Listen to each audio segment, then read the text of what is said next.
Renungan harian ini diadaptasi dari buku renungan harian Star Bina Warga GKI.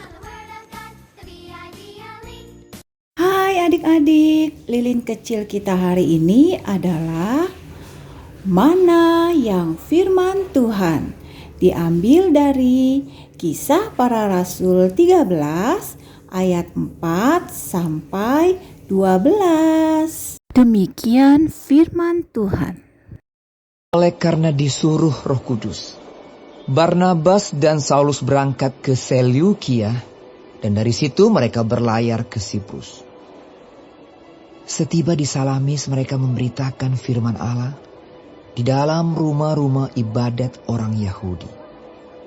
Dan Yohanes menyertai mereka sebagai pembantu mereka. Mereka mengelilingi seluruh pulau itu sampai ke Pafos. Di situ mereka bertemu dengan seorang Yahudi bernama Baryesus.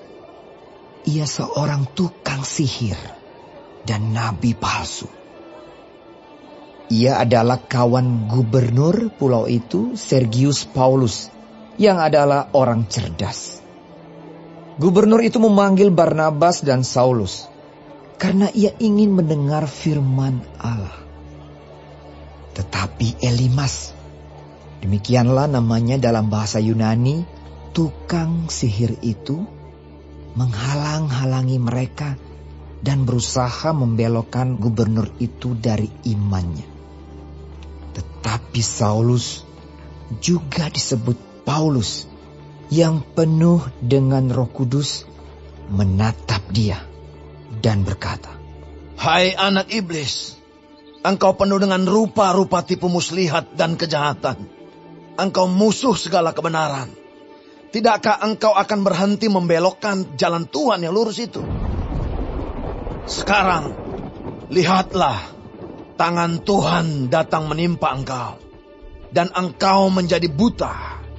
Beberapa hari lamanya engkau tidak dapat melihat matahari."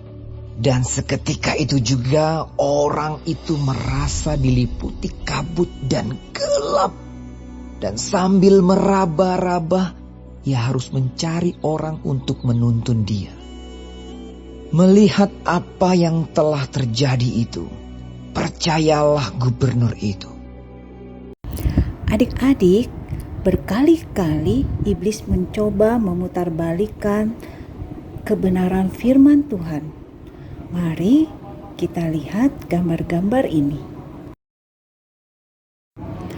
Apakah mereka berhasil mengalahkan tipu muslihat iblis? Adik-adik, apakah Hawa dapat mengalahkan tipu muslihat iblis? Apakah Tuhan Yesus dapat mengalahkan tipu muslihat iblis? Lalu apakah Paulus dapat dipakai Tuhan mengalahkan si penyihir jahat itu? Nah, sekarang bagaimana ya caranya agar kita juga dapat mengalahkan godaan iblis? Berjuang dengan kuasa Tuhan atau berjuang sesuai kemampuan diri sendiri? Adik-adik, jawab ya. Yuk kita berdoa. Bapa di surga, ajar kami untuk selalu dekat dengan Tuhan. Dalam nama Tuhan Yesus, amin.